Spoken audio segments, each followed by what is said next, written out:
Hey, what is up everyone? I have done the math so that you don't have to. In this video, we're talking about how the captain's supplies that you get from the shipwright are actually a pretty bad deal. And we can use math to prove it.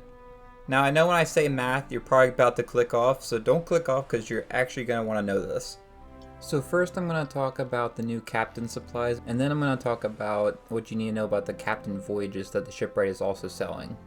So with Season 7, we got the ability to, if you're a captain ship, go to the shipwright and buy supplies off them.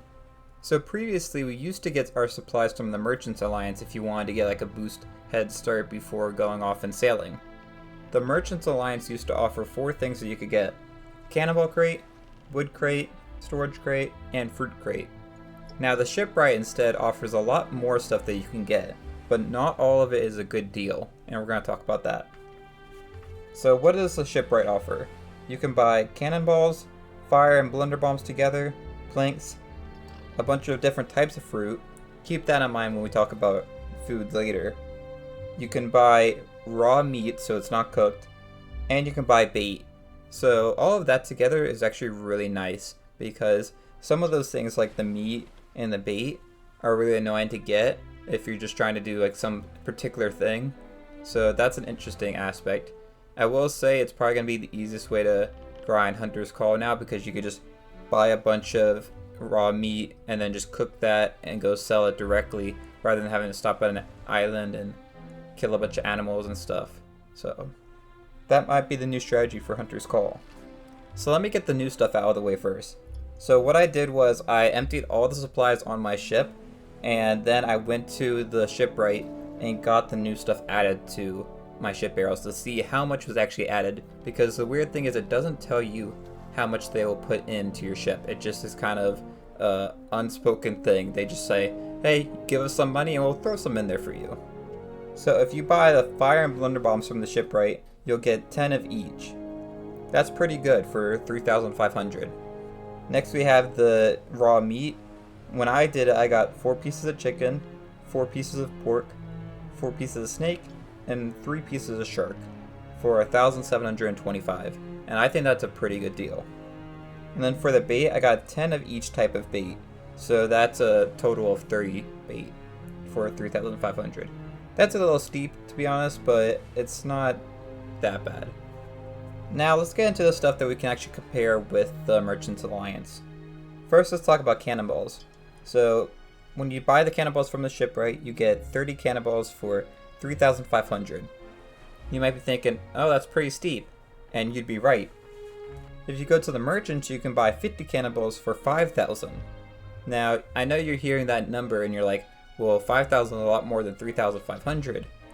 But if you break it down, and what I did was, if you take the amount that you pay divided by how many cannonballs you have, it'll tell you how much each cannonball is worth. For the shipwright cannonballs, it's 1 cannonball per 116.667 gold. For the cannonballs from the merchants, it's 1 cannonball per 100 gold. So it's actually a better deal with the merchants than it is with the shipwright. And another thing to keep in mind is, with the shipwright, you do not get a cannonball crate with it. The cannonball crate you can sell again afterwards, so you can get a return on your investment, rather than say with the shipwright one where once you pay it, there's no way you can get that money back. There's no supply crate that you can sell later on when you're done. And you also can't keep your supplies between sessions, so whatever you buy that session, you have to use it or lose it. So my recommendation is, if you're trying to get cannonballs, buy from the merchants, don't buy from the shipwright. Alright, so next let's look at the planks. So the planks are just the same as the cannonballs. So you get 30 planks for the shipwright supplies, and you get 50 planks for the merchant supplies. Now for the shipwright, it's 2,500, and the merchants is 3,500. So that's a bit of a shorter gap. Now I did the same thing I did with the cannonballs, and I took what is 1 plank worth. For the shipwright, it's 1 plank is worth 83.3 gold each. With the merchants, 1 plank is worth 70 gold each. So you're still getting a better deal with the merchants, plus you get that crate that you can use to sell stuff later. You can also use it to get more on your ship if you want to go around the island and pick stuff up. That might be a better deal to you. The final thing is fruit. You can go to the merchants and you can buy a fruit crate, but they'll only give you 50 bananas. Now, bananas is the worst thing in the game, so the Shipwright version is actually a lot better of a deal, even though you're not getting as much for your money. So the Shipwright version is actually a better deal because you get better fruit that gives you more health compared to bananas. Bananas really are not something you want to keep on your inventory for that much time. So what I got when I did the Shipwright fruit supply, I got 12 coconuts, 8 pomegranates, 6 mangoes, and 4 pineapples. So that's really good, and I think that's really worth it for the 3,500 gold. Everything else on this list I think is pretty good. I would say the meat is probably the best thing that you can buy if you're going to buy anything. But other than that, really use your own judgment, but I wanted to get this information out to everyone because really you should not be buying the Cannonballs or the planks from the Shipwright. Alright, so now we move on to Captain Voyages, and the way I can best think about this is it's kind of like the buffet of voyages.